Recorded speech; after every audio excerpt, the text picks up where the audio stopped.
읽으신 본문 사무엘상 12장 19절로 25절 말씀을 중심으로 해서 두려움을 이기는 방법이라고 하는 제목으로 함께 은혜를 나누기를 원합니다. 누구나 사람은 두려움을 가지고 살아갑니다. 눈에 보이는 위협 앞에서 두려워하고 또 눈에 보이지 않는 미래 앞에서도 두려워합니다. 또 어떤 경우는 우리의 잘못으로 인해 생긴 결과 앞에서도 두려워하고 또 때로는 나와 상관없이 내가 감당할 수 없는 문제 앞에서도 두려움은 우리를 찾아옵니다. 그래서 두려움이라고 하는 감정은요, 인간이 위협을 감지할 때 자연스럽게 느끼는 감정이고 또 이를 이기기 위해서 사람들이 보이는 반응은 아주 다양하다고 하는 것입니다. 여러분, 두려움이 올 때 여러분들은 어떻게 반응하십니까? 그래서 몇 가지 이런 두려움을 이기는 방법에 대해서 어떤 인간적인 방법이겠죠. 우리가 행하는 방법도 아마 그 중에 들어있을 것인데요. 첫 번째, 이 두려움이 임할 때 회피하는 그런 유형이 있다고 그래요. 그래서 두려운 상황이나 또 사람, 장소를 피하려고 하죠. 그곳에 안 가려고 하고 그 사람을 웬만하면 안 만나려고 하고 또 두려움을 주는 장소에는 피하려고 하는 그런 것이 있었습니다. 옛날에는 동네마다 상여집이 있었던 것 같아요. 요즘에는 장례식장에서 했는데 동네마다 상여집이 있어서 동네에 상여를 맬 일이 있고 마치게 되면 거기다 이제 상여를 집어넣었다가 또 꺼내고 이렇게 했는데 친구들하고 상여집 근처로 이렇게 놀러 가게 되면 왠지 이렇게 무서움이 있고 그 안에 뭐 들었나 이렇게 밖에서 문은 잠궈놨기 때문에 쳐다보기도 하고 뭐 그랬었는데 왠지 모르는 두려움이 있는 장소가 바로 상여집이 아니었는가 이런 생각이 어렸을 때는 들었던 것 같아요. 그래서 이제 또 무대 공포증이 있는 사람들은 이제 발표하는 것을 나는 안 합니다. 교회에서도 대표 기도도 어떻게 보면 수줍은 분들은 난 대표 기도 못 한다고 그러면서 대표 기도 시키면 교회 안 나올 겁니다 하고 목사님에게 엄포를 주는 그런 경우도 있는데요. 또 고소공포증이 있는 사람들은 짚라인 같은 거라든지 이런 것들을 피하는 이제 엘리베이터도 잘 안 타는 그런 경향들이 있는데 그렇습니다. 또 하나는요, 이 두려움이 올 때 통제하려고 하는 시도를 가지고 있습니다. 두려움을 자신이 없애려고 노력을 하죠. 그래서 두려움을 없애기 위해서 계획을 철저하게 세우거나 아니면 두려움을 주는 어떤 불확실한 요소들을 제거하려고 지나치게 노력하는 A형이겠죠. A형과 같이 아주 철저하게 준비를 해서 두려움이 없는, 또 외우고 또 발표를 앞두고 있으면 그걸 또 외우고 또 외우고 또 외우고 또 점검해서 두려움을 없애려고 하는 것. 또 하나는 뭐냐면 도피적인 행동이나 중독에 빠지려고 하는 것입니다. 이를테면 두려움에서 벗어나는 방법으로 술을 마신다든지, 두려움에서 벗어나는 방법으로 게임을 한다든지, 두려움을 벗어내려고 인터넷을 한다든지 아니면 쇼핑을 한다든지 이렇게 하면서 두려움을 회피하는 또 도피적인 그런 행동을 하는 것이 있고요. 또 하나는 과도한 자신감을 갖거나 아니면 공격적인 자세를 보이는 경우가 있습니다. 그래서 두려움을 감추기 위해서 오히려 지나친 자신감이나 공격적인 태도를 보이는 것을 보게 됩니다. 그래서 이 두렵다는 것을 우리가 생각을 하면서 그것에 대해서 비난하거나 방어적인 태도로 오히려 상황을 장악하려고 노력하는 그런 경우가 있다라고 하는 것입니다. 그래서 과도하게 자신을 표현하는 사람들을 보면은 어떻게 보면 자신이 정말 그런 사람이 아니라 그렇지 않은 것을 숨기려고 하는 그런 태도일 경우도 많은데 두려움도 마찬가지라고 하는 것입니다. 또 하나는 이 두려움이 올 때에 도움을 요청하는 사람이 있어요. 우리가 주로 많이 이용하는 것이죠. 그죠? 신뢰하는 사람, 친구라든지 직장 동료라든지 정말로 친한 사람에게 두려움의 문제를 내어놓고 그 두려움을 해결하는 그런 경우, 이런 부분들도 있고 몇 가지가 있는데요. 오늘 이스라엘 백성들은 또 이스라엘 백성들에게도 이 두려움이 임하게 되는데 오늘 18절 말씀을 보면은요, 큰 두려움이 임했다 이렇게 말씀하고 있어요. 우리 오늘 19절 말씀을 읽으셨는데요. 오늘 18절 말씀 같이 한번 읽어봐야 될 것 같아요. 18절 말씀 같이 읽습니다. 이에 사무엘이 여호와께 아뢰되 여호와께서 그날에 우레와 비를 보내시니 모든 백성이 여호와와 사무엘을 크게 두려워하니라. 우레를 보냈다. 천둥 번개 같은 뭐 보내시고 비를 보내셔서 모든 백성이 여호와와 사무엘을 크게 두려워하니라 이렇게 말하고 있습니다. 이들의 두려움의 문제는 어떻게 보면 자신들이 초래한 문제라고 하는 거예요. 자신들이 초래한 문제로 인해서 하나님 앞에 심판을 받을지도 모른다라고 하는 두려움을 가지고 있었는데 그 문제가 여러분도 잘 아시다시피 이스라엘 백성들이 다른 나라처럼 자기 나라에도 좀 왕을 좀 세워달라라고 사무엘에게 요청을 해서 또 사무엘이 또 하나님 앞에 얘기를 하지 않습니까? 그런데 사무엘은 여러 차례나 너희가 지금 인간적인 왕을 구하는 것이 옳지 못하다. 우리에게는 보이지는 않지만 세상 왕보다 큰 하나님이 계시지 않는가라고 하면서 계속해서 만류를 하고 또 금식을 하고 기도를 했는데도 불구하고 이스라엘 백성들은 왕을 달라라고 얘기를 합니다. 그것은 어떻게 보면 하나님을 거역하는 행동, 보이지 않는 하나님은 우리에게 필요 없습니다. 우리의 보이는 왕이 필요합니다 라고 하면서 자신들의 화를 자초했고 그런 부분에 대해서 하나님께서 그들에게 우레와 비를 보내사 여호와와 사무엘을 그들이 크게 두려워했다라고 말씀하고 있습니다. 그래서 그런 두려움이 있는데요. 어쨌든 두려움 가운데 있는 우리가 그 두려움을 벗어나고 두려움에서 승리를 하려면 어떻게 해야 되는가? 오늘 첫 번째로 두려움에 떨지 말고 하나님 앞에 나가야 합니다라고 하는 교훈입니다. 한번 따라해 볼까요? 두려움에 떨지 말고 하나님 앞에 나가야 합니다. 사람들과 상의하는 것도 좋고 또 그 문제를 회피하는 것도 뭐 나름대로 유익이 되겠지만 하나님 앞에 나가는 것이 두려움을 없애는 방법이다 이렇게 말하고 있습니다. 오늘 이스라엘 백성들은요 이 부분에 있어서 약간 성공한 것 같아요. 완전하지는 않지만 약간 성공한 것 같아요. 오늘 19절 말씀 같이 한번 읽겠습니다.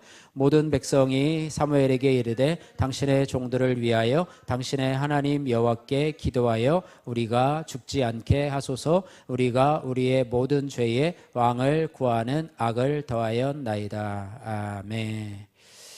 이들은요 하나님께 나가야 되는 그 부분에 대해서 이 하나님께 나가는 부분은 기도하는 부분인데요. 기도는 크게 두 가지로 자기 스스로 기도하는 경우가 있고 또 누구에게 부탁하는 좀 기도 좀 해주세요라고 부탁하는 경우가 있어요. 그런데 어떤 경우가 낫냐면 남에게 기도를 부탁하는 것보다 자기가 스스로 기도하는 것이 좋겠죠. 이스라엘 백성들은 뭐라 그러니까 사무엘에게 기도를 부탁합니다. 당신의 종들을 위하여 당신의 하나님 여호와께 기도하여 우리가 죽지 않게 하소서 이렇게 말합니다.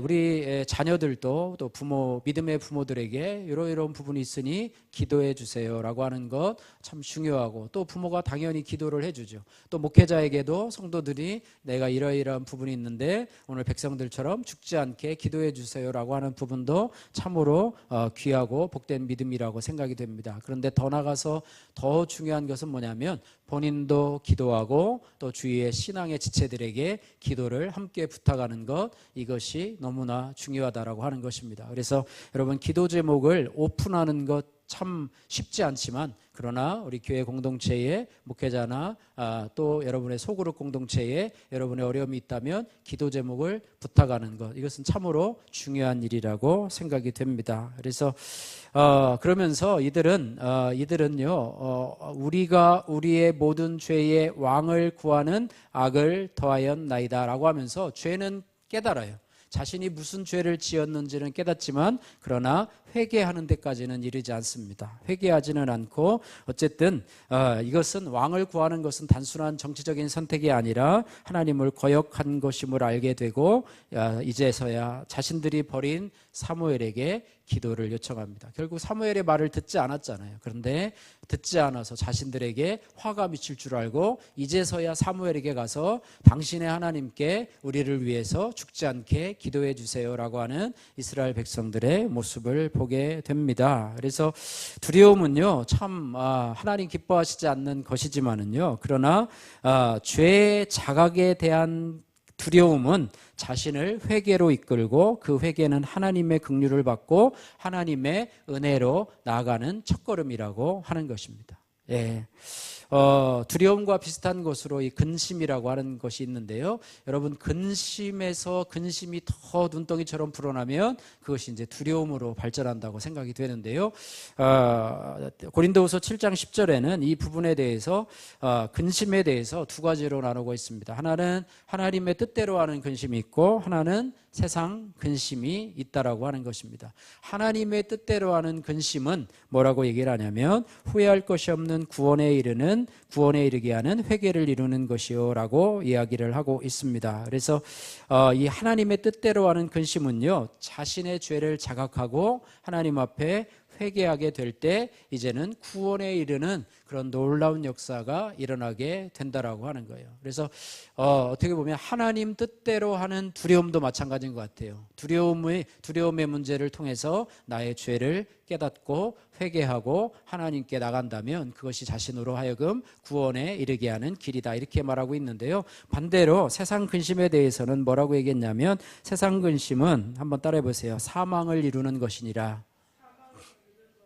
예, 그러니까 세상 근심이 좋지 못하다고 하는 거예요. 세상 근심이 뭐냐면, 세상 근심은 회개에 이르는 것이 아니라 그냥 후회 혹은 자책, 내가 왜 그랬을까?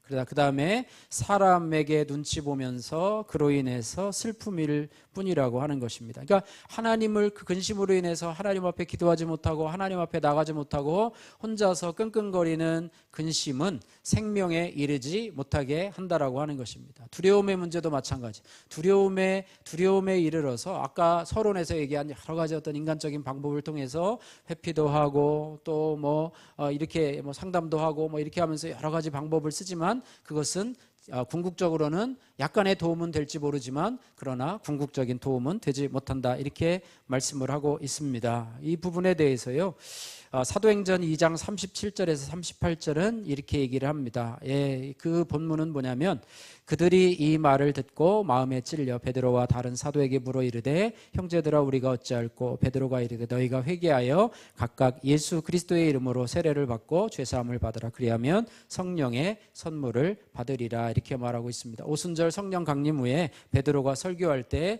그것을 듣는 백성들이 마음에 찔림을 받아요. 예, 마음의 찔림을 받아요. 찔림을 받는 것은 어떻게 보면 누구에게나 해당하는 말이죠. 참 말씀을 듣고 찔림을 받는 것은 복된 일이죠. 그죠? 말씀을 듣고도, 똑같은 말씀을 듣고도 어떤 사람은 찔림을 받는 반면에 어떤 사람은 저게 뭐야? 나와는 상관없네 라고 하면서 다른 사람들이 찔림을 받도록 얘기를 하는 경우도 있고요. 또 찔림을 받지 않고 담담하게 있는 사람도, 무슨 말인지 말귀를 알아듣지 못해서 담담하게 있는 사람도 있는데, 찔림을 받고 나서 어떻게 해야 되는가 회중이 묻습니다. 그럴 때 어떻게 얘기합니까? 너희가 회개하여, 찔림 받은 그 내용을 회개하여 각각 예수 그리스도의 이름으로 세례를 받고 죄사함을 받으라. 그리하면 성령을 선물로 받으리니, 이렇게 이야기를 합니다. 우리에게 두려움이 있다면요, 그것은 하나님을 향해서 돌아설 수 있는 기회라고 하는 것입니다. 할렐루야. 하나님을 향해서 돌아설 수 있는 기회라고 하는 거예요. 저도 두려움의 문제가 옛날 생각을 해보니까, 초등학교 시절에 부모님은 교회를 다니셨어요. 그런데 큰 집이 교회를 안 다니셔서 부모님이 제사를 드릴 때는, 할아버지 할머니 제사를 드릴 때는, 그때는 왜 이렇게, 지금도 그런 집이 있는지 모르지만 12시 넘어서 꼭 제사를 드리더라고요. 그때 저 이제 형님들은 다 나가고 혼자 집에 있었는데 이제 저만 놔두고 이제 두 분이 나가시는 거예요. 예. 근데 무슨 요즘처럼 밖에서 번호키로 닫고 열쇠를 잠그고 이런 게 아니라 대문이 아니고 옆에 쪽문으로 이제 이게 대청을 통해서 난 문이 있잖아요. 그걸 갖고서 이제 하고 나갔는데, 이제 가고 나서부터 그때부터 잠이 살짝 깨요. 그래가지고 혼자 있는데 이제 바람이 불어서 그분이 덜거덩 집에 혼자 있고, 그죠? 혼자서 누워있고, 또 부모님은 아무래도 제사 드리려면 2시간, 3시간 걸려서 올 텐데, 그때까지 공포에 떠는 거예요. 그때 제가 주일학교는 다녔지만 믿음이 있습니까? 그냥 두려움에 떨고 있는 저의 모습을 상상하면서 야, 두려움은 참 사람을 힘들게 하고 연약하게 하는구나. 제가 아마 믿음이 있었으면 주여 주여 기도하면서 아마 이렇게 했었을 건데 제가 어렸을 때는 믿음이 별로 없었던 것 같아요. 그래서 그런 두려움의 문제가 있는데요. 두려움을 주는 것 앞에서 우리가 어떻게 해야 되는가? 하나님 앞에 나가서 한번 따라해 보세요. 주여 나를 불쌍히 여겨주세요.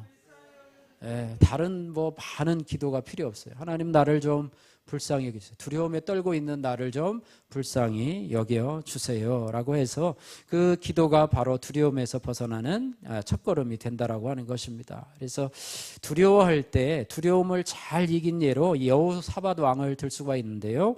역대하 20장 3절 4절을 말씀해 보면 여호사밧은요 큰 군대가 자기를 향해서 이제 진친 것을 보고서 마음에 두려워하고요. 그 결과로 어떻게 하는가 하면 여호와께로 낯을 향하여 간구하고 온 유다 백성에게 근심을 선포하매 라고 이야기를 하고 유다 사람이 여호와께 도움을 구하려 하여 유다 모든 성읍에서 모여와서 여호와께 간구하더라. 그 결과로 하나님께서 그 기도를 들어주시고 대적을 물리쳐 주시는 그런 은혜가 임하지 않습니까? 이것이 바로 두려움이 임할 때 우리가 어떻게 행동해야 되는가에 대한 샘플이라고 볼 수가 있습니다.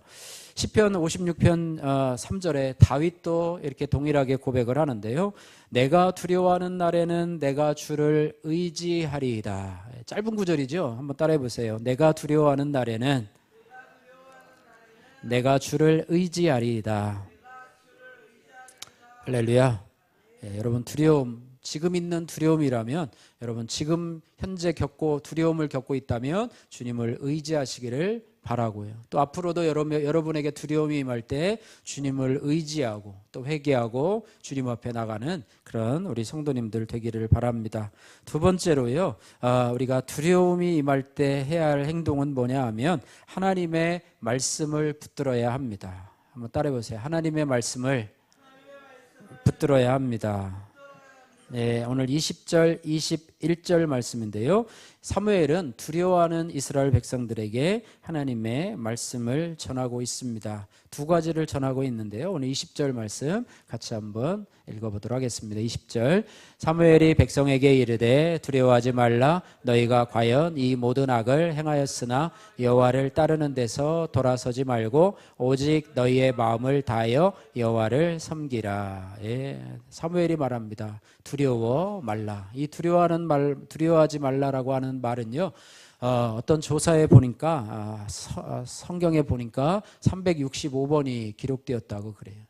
365번. 그러니까 우리는 어떻게 보면 매일매일 두려워하는 상황을 만나고 이 두려워하지 말라라고 하는 이 말씀을 날마다 묵상해야지만이 살아갈 수밖에 없는 그런 존재로 하나님이 만들었지 않은가 생각을 해봅니다. 두려워하지 말라. 여러분 이사야서 41장 10절 말씀 여러분 반드시 외우셔서 그 말씀 두려워하는 상황 가운데 이 말씀이 여러분들을 지켜주시는 그런 말씀이 되기를 원합니다. 두려워하지 말라. 한번 같이 한번 암송해 볼까요? 두려워하지 말라. 내가 너와 함께함이니라. 놀라지 말라. 나는 내 하나님이 됨이니라. 너를 굳세게 하리라. 참으로 너를 도와주리라. 참으로 나의 의로운 오른손으로 너를 붙들리라. 아멘. 이 구절은요 정말로 유익한 말씀입니다. 그리고 그냥 두려워하지 말라. 내가 너와 함께함이라. 놀라지 말라. 나는 내 하나님이 됨이니라. 이렇게 짧게 여러분이 말씀을 여러분의 마음속에 담아서 기도하는 것도 중요하고 그 다음에 염려에 대한 부분들도 그렇죠. 아무것도 염려하지 말고 오직 모든 일에 기도와 간구로 너희 구할 것을 하나님께 아뢰라 라고 하는 이 말씀도 참으로 중요해요. 그리하면 모든 지각에 뛰어난 하나님의 평강이 그리스도 예수 안에서 너희 마음과 생각을 지키시리라. 뒷까지 외우면 좋지만 앞에 부분만 해도 우리가 근심과 두려움의 상황 속에서 우리가 어떻게 해결해야 될 것인가 어떻게 행동해야 될 것인가를 성경은 말씀할 수 있고 그 상황에 하나님의 말씀을 붙들고 두려워하지 말라 염려하지 말라 이 말씀을 붙들고 나간다면 그 두려움이 우리를 엄습하지 못하고 염려가 우리를 해치지 못하게 될 것이라고 하는 것입니다. 그러면서 한 가지 더 말씀하고 있는 것이 뭐예요? 너희가 과연 이 모든 악을 행하였으나 여호와를 따르는 데서 돌아서지 말고 따라해보세요. 오직 너희의 마음을 다하여 여호와를 섬기라. 예, 한 단계 더 나가야 된다는 거예요. 그래서 헛된 것을 따르지 말고 이제는 여호와를 따르라 이렇게 말해요. 23절에 21절에도 한번 같이 한번 읽겠습니다. 21절 돌아서서 유익하게도 못하며 구원하지도 못하는 헛된 것을 따르지 말라. 그들은 헛되니라. 예, 헛되다는 말, 유익하게도 못하며 또 헛된 것, 헛되니라 하면서 마치 전도서처럼 헛된 것을 따르지 말고 헛된 것, 우상, 너희의 소원도 듣지 못하고 아무것도 듣지 못하는 그런 우상들을 따르지 말고 하나님께로 너희의 생각을 돌이켜서 이제는 오직 너희의 마음을 다하여 여호와를 섬기라 이렇게 말씀하고 있습니다. 예, 그래서 그런 것들이 바로 저것이고요. 그 대표적으로 말씀을 붙잡고 승리한 사람 중에 하나가 바로 모세의 후계자인 여호수아예요. 여호수아는 얼마나 두려움이 맺겠습니까? 얼마나 부담스러웠겠습니까? 원래 큰 교회에서 정말로 유명한 목사님 그 후임으로 온 사람이 상당히 어렵다고 그래요. 지명도도 높고 유명하신 분인데 또 교회도 많이 키워왔는데 후임으로 온 사람은 거기에 대한 부담감을 안고 목회를 해야 돼요.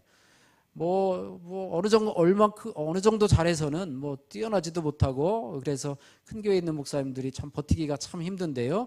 그런 것 같습니다. 모세의 위대한 지도자, 모세와 같은 위대한 지도자 밑에서 수종 노릇을 한 여호수아가 이제 모세의 뒤를 이어서 하는데요. 광야를 걸어가는 것이 아니라 이제는 가나안 땅을 정복해야 될 그런 책임을 가지고 있어요. 네, 그런 여호수아에게 하나님은 말씀하십니다. 오직 강하고 극히 담대하여 나의 종 모세가 내게 명령한 그 율법을 다 지켜 행하고 이 율법책을 내 입에서 떠나지 말게 하며 그것을 주야로 묵상하라. 내가 어디로 가든지 형통하리라. 내가 내게 명령한 것이 아니냐. 강하고 담대하라. 두려워하지 말며 놀라지 말라. 이렇게 말해요. 그래서 여호수아는 하나님의 말씀을 붙들었어요. 말씀을 율법을 주야로 묵상하고 또 그 가운데로 기록된 대로 지켜 행하라. 그리고 두려워하지도 말고 놀라지도 말라. 내가 너와 함께 하겠다. 이 말씀을 붙잡았다고 하는 것입니다. 예.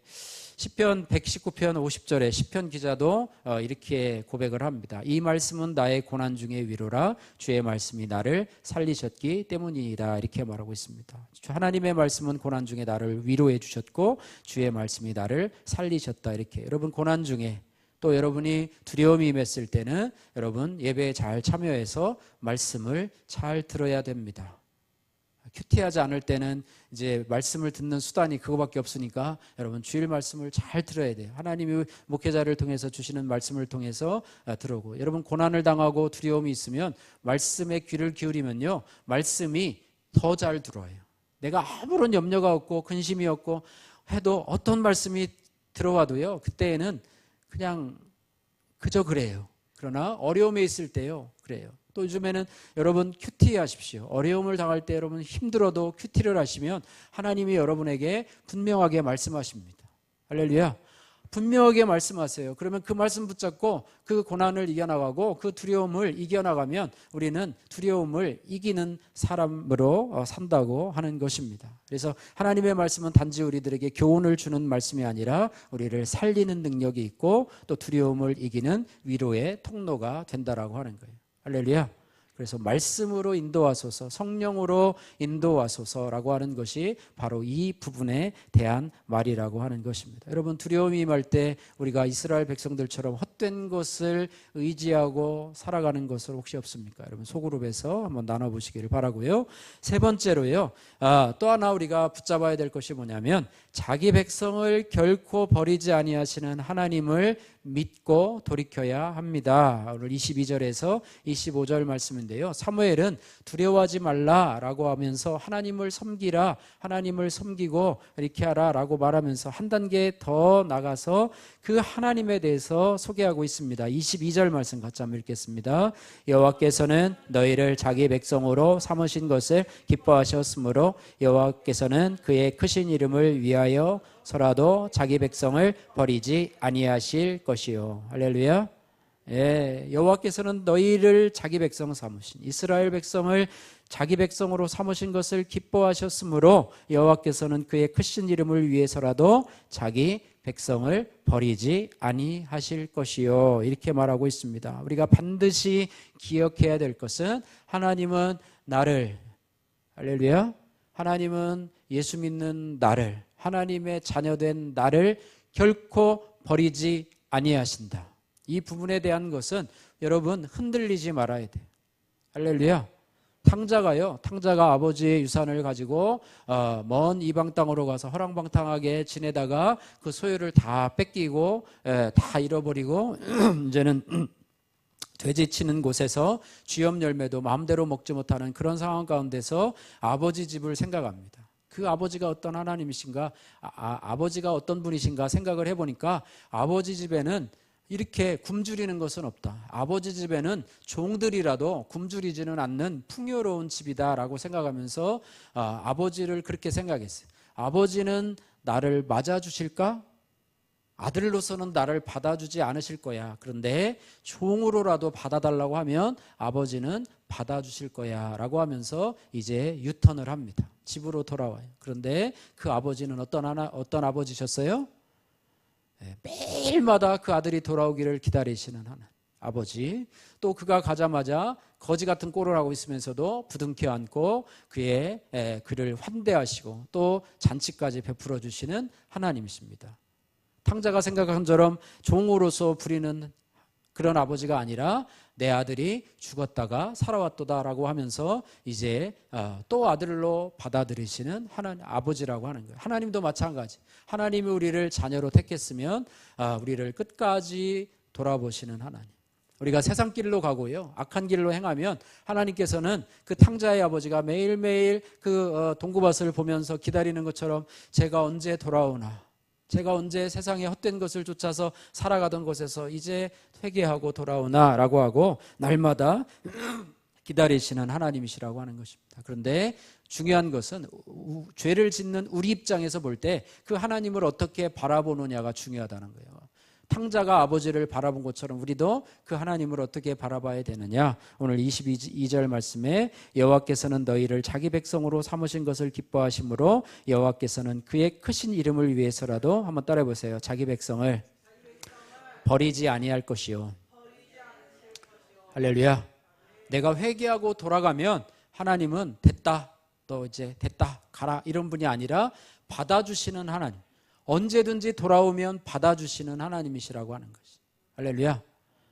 그 하나님을 우리가 기억할 때 우리는 돌아올 수가 있어요. 그런데 우리가 하나님을 그렇게 생각하지 못하고 내가 여태까지 이렇게 죄를 졌는데 하나님이 받아주실까? 아니야. 돌아가도 아마 하나님은 나를 무시하고 아마 발로 차버릴 거야. 왜 왔냐고 하면서 나를 무시할 거야 라고 하면서 돌아가지 않는다면 하나님을 내가 잘못 생각한 거라고 하는 것입니다. 따라해보세요. 하나님은 반드시 나를 품어주시는 하나님, 결코 나를 버리지 않으시는 하나님. 할렐루야. 이것을 여러분 끝까지 붙드셔야 됩니다. 어떤 상황에 있더라도 여러분 그것을 붙들고 할 때 주님께로 다시 주님의 품으로 다시 돌아올 수 있게 된다라고 하는 것입니다. 그러면서 사무엘은 한술 더 떠서 23절 말씀에 이렇게 얘기를 합니다. 23절 같이 한번 여러분 너무나 잘 아는 그런 구절이죠. 23절 나는 너희를 위하여 기도하기를 쉬는 죄를 여호와 앞에 결단코 범하지 아니하고 선하고 의로운 길을 너희에게 가르칠 24절 너희는 여호와께서 너희를 위하여 행하신 그 큰 일을 생각하여 오직 그를 경외하며 너희의 마음을 다하여 진실히 섬기라. 목표는 그거예요. 사무엘의 목표도 그렇고 하나님의 목표도 그것입니다. 우리가 헛된 길을 버리고 주님께로 돌아와서 어떻게 해요? 24절 하반절 말씀에 오직 그를 경외하며 너희의 마음을 다하여 진실히 섬기라. 이것이 하나님께서 저와 여러분들에게 주문하는 것이고 목회자가 여러분에게 바라는 것이 바로 그것이라는 것입니다. 그것이 바로 본한 것인데 그를 위해서 사무엘은 내가 너희를 위하여 기도하기를 쉬는 죄를 여호와 앞에서 결단코 범치 아니하고 선하고 이로운 길을 너희에게 가르쳐 주실 것이다 이렇게 말씀하고 있습니다. 그래서 사무엘은 백성을 위해서 중보기도할 뿐만 아니라 선하고 옳은 길을 가르쳐 주겠다고 말씀하고 있습니다. 그래서 여기서 우리가 한번 생각해 볼 것은 뭐냐면 우리들에게 신앙생활에 있어서 가장 중요한 것이 무엇인가? 중보해 주는 믿음의 공동체가 있다는 것 너무나 소중하다고 하는 것입니다. 사무엘과 같이 너희를 위해서 기도해 주겠다고 하는 기도원 중보의 공동체가 있다는 것이 참으로 중요하다는 것입니다. 우리가 이 땅을 나그네로 살아가는 동안에 서로를 위해서 기도해 주고 선하고 옳은 길을 제시해 주며 믿음의 길을 함께 걸어가는 믿음의 공동체가 얼마나 중요한지에 대해서 말씀을 해주고 있다고 하는 것입니다. 디트리히트 본 회퍼라고 하는 유명한 목사님이시죠. 나를 따르라라고 하는 책에 이 부분에 대해서 이렇게 기록이 되어 있습니다. 참된 공동체 없이는 참된 그리스도인이 자라기 어렵다라고 말씀합니다. 다시 한번요. 참된 공동체 없이는 참된 그리스도인이 자라기가 어렵다라고 말씀하고 있습니다. 그래서 믿음의 공동체는요, 우리에게 어떤 선택사항이 아니라요, 보너스가 아니라 신앙생활의 생존 조건이라고 하는 거예요. 신앙생활을 하려면 반드시 공동체 안에 소속되어 있어야 되고 믿음의 소그룹 안에 소속되어 있을 때 그것이 바로 우리가 살아갈 수 있는 조건이라고 하는 것입니다. 여러분, 예배를 통해서는 여러분 하나님과의 사이에 어떤 교감들이 일어날 수가 있어요. 그죠? 그러나 예배 드리고 가면 각자 뿔뿔이 흩어지잖아요. 여러분의 상황을 몰라요. 여러분의 아픔도 몰라요. 여러분의 두려움도 몰라요. 그러나 소그룹 속에서는 말씀으로 인해서 여러분의 아픔도 나누고 기도 제목도 나누고 또 선하고 바른 길로 또 가르침을 받기도 하고 또 공동체의 어떤 지체들의 권면을 받기도 하고 이렇게 하면서 우리가 또 예배보다는 더 구체적인 우리의 삶의 어떤 좌표를 배울 수 있다고 하는 점이 우리 소그룹에서 가장 중요한 것이라고 하는 거예요. 그래서 이 두 날개로 나르라고 하는 그런 뭐 부산의 어느 교회처럼 두 날개는 뭐냐? 이런 공예배와 더불어서 소그룹이 두 개가 같이 갈 때 우리는 참된 그리스도인으로서의 그런 행보를 할 수 있다는 것입니다. 그래서 우리 신앙생활은 혼자서는 할 수 없어요. 나는 예수 코로나 지나고 나서 나는 교회 안 다니고 이제 혼자서 나는 온라인으로 예배 드리면서 나는 혼자 뭐 11조 그날 온라인 드리는 예배 그 교회에다가 내가 온라인으로 헌금하고 혼자서 내가 예배를 정성껏 드린다. 근데 결국 혼자잖아요. 혼자잖아요. 혼자는 설 수가 없어요. 삼겹줄은 끊어지지 않는다는 말이 있는 것처럼 여러분, 그래서 우리 교회가 정말로 건강한 소그룹이 생겨서 영혼을 살리는 그런 교회가 되기를 원합니다. 지금은 뭐 1개, 2개 있지만 정말로 10개, 20개 더 리더들이 세워지고 양육 훈련받아 리더들이 세워지고 건강한 소그룹이 세워져서 이런 아름다운 공동체가 될 수 있기를 바랍니다. 그러면서 마지막 25절에 또 하나 어떤 사족을 붙입니다. 여기서 끝났으면 좋은데 25절 말씀을 보니까 뭔가 또 마음에 부담이 되는 말씀이에요. 25절 말씀도 같이 한번 읽겠습니다.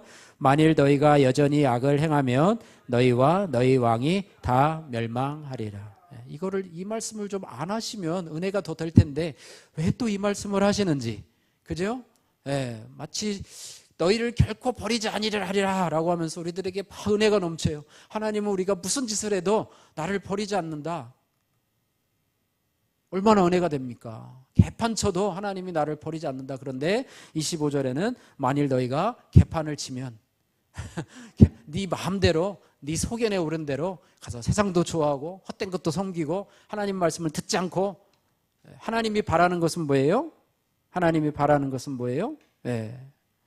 여호와를 경외하고 또 너희 마음을 다하여 진실이 섬기는 그 테두리 안에서 살면 하나님이 너희를 지켜주시고 보호하겠지만은, 그러나 만일 너희가 너희의 책임을 다하지 못하고 그렇게 하면 너희와 너희 왕이 멸망하리라 이렇게 말합니다. 그래서 너희를 결코 버리지 아니하라는 말씀과 너희가 악을 행하고 돌아오지 아니하면 너희와 너희 왕이 다 멸망하리라는 말씀이 어떻게 보면 충돌하는 것처럼 보이지만은요, 그래서 이 부분에 대해서 우리가 정확히 알고 넘어가야 돼요. 이것이 충돌하는 것인가? 하나님은 결단코 너희를 버리지 않겠다고 얘기를 하면서도 악을 행하면 너희 멸망할지도 몰라라고 이야기를 하는 것은 충돌하는 내용이 아닌가? 이 부분에 대해서 잠깐 생각을 해보면은요, 하나님은 자기 백성을 결코 버리시지 아니하는 하나님은 어떤 뜻이냐면 하나님이 약속하신 것에 대해서 신실함을 나타내 주는 말씀입니다. 다시 말하면 하나님은 자기 백성과 맺은 언약을 변함없이 지키시는 분이며 그 언약을 잊지 아니하시는 하나님이시다라고 말씀하고 있습니다. 그리고 오늘 25절에 또 만일 너희가 여전히 악을 행하면 너희와 너희 왕이 다 멸망하리라고 하는 것은 하나님의 거룩하심과 공의에 대한 부분인데요. 개판을 쳐도 내가 용서하겠다는 것이 아니라 하나님은 회개 없는 죄에 대해서는 반드시 심판하시는 분이다라고 하는 사실을 우리가 기억해야 합니다. 참 어려운 부분이죠. 그러면 하나님은 무조건적인 은혜를 베푸신다고 그러는데 또 우리가 잘못하면 또 심판하신다는 말씀이 되는 것도 같고 헷갈리는데요. 그래서 우리가 생각을 해보면 하나님의 언약은 무조건적이되 복은 조건적이다라고 하는 그런 걸로 해석을 할 수가 있어요. 조금 어려운 말인가요? 그래서 하나님께서요 이스라엘을 자기 백성으로 삼으신 것은 하나님의 무조건적인 은혜예요. 하나님이 일방적으로 우리를 택하셨어요. 그 언약 안에서 하나님의 보호와 복을 누리기 위해서는 우리에게 책임이 따르는데 두 가지 책임이 따릅니다. 하나는 회개, 따라해보세요. 회개와 순종. 회개와 순종이 따른다고 하는 것입니다. 그래서 하나님은 그 백성을 버리지 아니하시지만 백성이 계속해서 하나님을 떠나고 죄 가운데 있으면 그들에게는 하나님의 보호 아래에 있지 않게 되고 결과적으로 멸망할 수도 있게 된다라고 하는데 그 멸망이 지옥 가는 멸망이 아니라고 하는 것입니다. 일이 잘 안 되고요. 꼬이고요. 내가 원하는 대로 잘 되지 않고요. 사고 나고 몸이 자꾸 아프고 이렇게 하는 부분에 있어서 내가 왜 그런가? 하나님이 나를 버리셨나? 버리진 않으셨는데 문제는 누구에게 있다? 누구에게 문제가 있다? 나에게 있다는 거예요. 내가 돌이키고 또 하나님 앞에 나가면 하나님은 나를 언제든지 받아주시는 하나님이시라고 하는 거예요. 여러분 돌아온 탕자가 돌아와서 망정이지 돼지 우리 곁에서 아버지 집을 생각하면서 아버지는 내가 가도 종 취급도 안 하고 아마 나를 문 밖에서 쫓아내실 거야 라고 생각했으면 돌아왔겠어요? 안 돌아왔겠어요? 안 돌아왔죠. 안 돌아왔으면 어떻게 되겠습니까? 안 돌아왔으면 돼지 키우면서 쥐염 열매도 못 먹으면서 이제 그것이 1년, 2년, 5년, 10년 지나면 어떻게 되겠습니까? 돼지 키우는 주인으로 발전할까요? 굶어 죽겠죠. 굶어 죽어요. 그 아버지는 어떻습니까? 매일매일 돌아오기를 바라면서 왜 우리 아들이 안 돌아오나 기도하면서 그 아버지는 탕자의 상황을 잘 알지 못하지만 하나님은 우리의 상황을 아실까요? 모르실까요? 당연히 알죠. 제가 아직까지도 저기서 헤매는구나. 빨리 돌아와야 될 텐데. 그러면서 또 거기에 있는 지체들은 그분을 위해서 또 중보기도 하겠죠. 그분을 위해서 하나님께 돌아오기를 기도해서 같이 공동체가 있다면 그렇게 기도해 주는 공동체가 있으면 기도해 주겠고 혼자서 신앙생활하고 혼자서 예수 믿는다고 생각하는데 하나님을 떠나 있다면 같이 기도해 줄 사람이 없어. 물론 예수님께서 하나님 보좌 우편에서 우리를 위해서 기도해 주시는 것은 마찬가지이기 때문에 그렇습니다. 그래서 하나님의 택하신 백성은 결코 하나님이 버리지 아니하신다. 돌아오지 않는다. 끝까지 돌아오지 않으면 어떻게 될까요? 하나님이 택하신 사람인데 끝까지 돌아오지 않아요. 때려서라도 돌아오면 하나님의 백성인데 끝까지 돌아오지 않고 마지막까지 돌아오지 않는다면 그는 결국 하나님의 택하신 자가 아니라고 하는 증거입니다. 그런데 돌아온다고 하는 것은 결국은 하나님이 그 고난을 통해서 어려움을 통해서 깨닫게 하시고 돌아오게 하셨구나. 우리가 돌아오는 탕자가 되면 그거는 최고의 선택이에요. 할렐루야. 물론 처음부터 그냥 모범생으로 그냥 교회 중심으로 교회밖에 모르고 말씀밖에 모르고 하나님을 평생토록 이렇게 살아가면 최고의 사람이죠. 그런데 그런 사람이 어디 있습니까? 예, 뭐 저조차도 25년까지는 제 마음대로 살았는데, 그죠? 그렇다고 또 지금도 뭐 제 마음대로 뭐 그렇게 뭐 온전하게 뭐 하나님을 온전히 순종해서 가는 것은 아니지만, 그죠? 100% 그렇다고 하는 사람이 어디 있을까요? 늘 우리는 죄성 때문에 힘들어하고 아파하는 우리 사람인데, 그래서 이 부분에 대해서 우리가 명확한 그런 좀 헷갈리긴 해요. 하나님이 택하셨다면서 버리지 않는다면서 왜 뭐 내가 죄를 범하는데도 왜 하나님이 자동적으로 나를 구원해 주셔야지 하는데, 거기에는 우리의 자유의지가 있어야 된다고 하는 거예요. 내가 하나님께로 돌아가야지, 하나님 내가 돌아가면 하나님 날 받아주실 거야, 이런 생각이 있을 때 돌아오고 다시 하나님과의 관계를 회복하는 그런 은혜를 통해서 이제는 그 돼지가 그 돼지우리에서, 그 더러운 돼지우리에서 정말로 돼지우리가 갔을 때 거기서 빼내고서 이제는 깨끗하게 목욕을 하고, 돼지우리도 이제 깨끗이 치워가지고 이렇게 했었는데, 그런 사람은 다시는 그 더러운 돼지우리로 다시 돌아가지 않는다.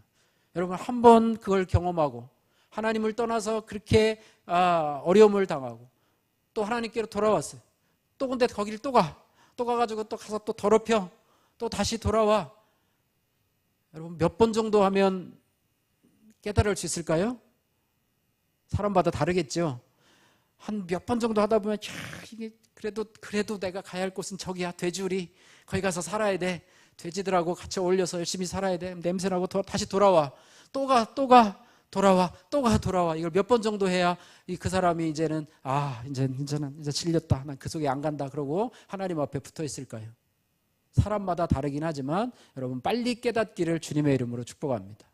빨리 깨닫고 지긋지긋하고 더러운 그곳에 여러분 있지 마시고, 그런 어떤 탕자가 돼지우리 옆에서 거기서 돼지 쥐염 열매도 못 먹던 그런 상황이 아니라 아버지 집으로 돌아오는, 그리고 아버지 집에 있으면 다시 탕자가 그 돼지우리가 생각날까요? 한 2년 정도 있다가 그 돼지우리 너무 좋았어. 그때 쥐염 열매를 먹으려고 해도 주인은 주지 않았지. 그곳이 사모해서 다시 걸로 가. 그렇게 했을까요? 아니면 탕자가 계속 아버지 집에 살았을까요? 아버지 집에 계속 살았겠죠. 하지만 사람은요, 바보 같아가지고 또 거기 가서 또 돼지우리가 또 살아. 또 다시 돌아와. 또 갔다 돌아와. 또 다른 곳에 또 갔다 돌아와. 그러다가 결국은 이제는 아버지 집밖에 없구나. 이것이 바로 하나님이 저와 여러분들에게 원하는 그런 방법이라고 하는 것입니다. 사무엘도 원하고 목회자도 원하는 이런 방법이라고 하는 것입니다. 그래서 피투성이라도 여러분들이 예배의 자리에 소그룹에 여러분 붙어 있으시기를 주님의 이름으로 축복합니다. 붙어 있어서 같이 기도받고 소그룹에서 나누고 이렇게 하면서 우리가 좀 어그러졌다가 다시 돌아오고 또 어그러졌다가 다시 돌아오는 그런 환경을 통해서 우리가 내가 이제 있어야 할 곳은 하나님밖에 없구나, 하나님 안에 은혜 안에 거하는 것이 가장 복된 삶의 모습이구나, 이것을 깨달아야 될 거라고 하는 사실입니다. 그래야만 우리가 두려움에서부터 벗어날 거라고 하는 것입니다. 말씀을 정리합니다. 하나님은 두려워하는 우리들에게 이렇게 말씀하십니다. 두려워하지 말라. 여러분, 어떤 문제로 지금 두려워하고 염려하고 근심하고 계십니까? 두려워하지 말라는 주님의 음성을 들으시기를 바랍니다. 디모데후서 1장 7절, 하나님이 우리에게 주신 것은 두려워하는 마음이 아니요 오직 능력과 사랑과 절제하는 마음이라. 한번 따라해 보세요. 능력과 사랑과 절제하는 마음이라. 세 단어 여러분 꼭 읽으십시오. 하나님 우리에게 주신 건 두려워하는 마음이 아니요 뭐라고요? 능력과 사랑과 절제하는 마음이다. 이 세 가지를 여러분 기억하세요. 하나님은 능력할 수 있다. 이런 마음을 주시는 하나님이시고, 하나님은 나를 정말로 사랑하신다. 하나님은 나를 사랑하신다. 나는 하나님을 사랑. 또 하나님은 절제하는 마음들, 방종하지 아니하고 절제하는 마음들, 이런 마음들, 하나님 우리에게 주신 마음이다, 이렇게 말을 하고 있습니다. 또한 요한일서 4장 18절에 완전한 사랑이 두려움을 내쫓나니, 이렇게 말씀하고 있습니다. 그래서 우리가요, 이 두려움의 문제가 있다면 여러분 오늘 말씀을 교훈 삼아서 여러분 두려움의 문제 앞에서 세상 방법으로 두려움을 없애고 염려를 없애려고 하지 말고 하나님 앞에 나와서 나를 좀 불쌍히 여겨주세요. 또 하나님 앞에 나와서 말씀을 붙드시고 또 우리를 끝까지 사랑하시는 그 하나님을 바라보시면서 주님께 돌아와서 회개하고 돌아와서 참 평강을 얻으시는 저와 여러분들 되시기를 주님의 이름으로 축복합니다.